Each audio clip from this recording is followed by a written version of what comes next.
La dernière problématique concerne l'hydrologie. C'est la quantité en eau des cours d'eau.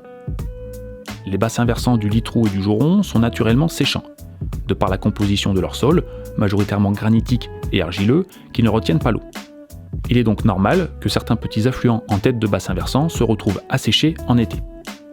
Cependant, on se rend compte que ces périodes d'assèchement sont de plus en plus longues et de plus en plus fortes.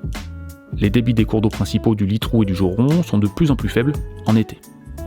Cette problématique doit être prise au sérieux pour ne pas se retrouver en situation de crise dans quelques années. Et puis, le Littroux et le Joron méritent un entretien digne de ce nom.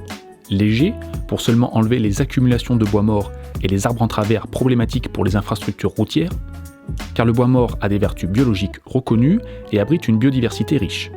Il est donc important de ne pas tout enlever.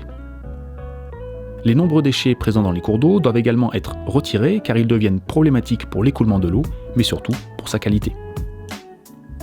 Il ne faut pas oublier que l'eau que nous voyons passer dans nos cours d'eau est la même que celle qui va être utilisée pour produire de l'eau potable.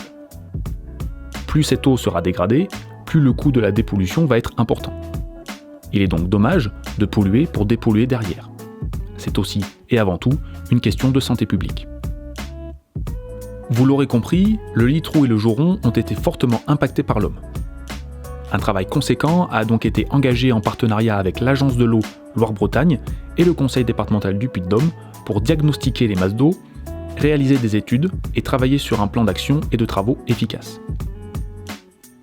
Billon Communauté et Entre-d'Or et Alliés travaillent main dans la main afin d'endiguer les problématiques du territoire et permettre à ces réservoirs de biodiversité de retrouver leur fonctionnalité naturelle.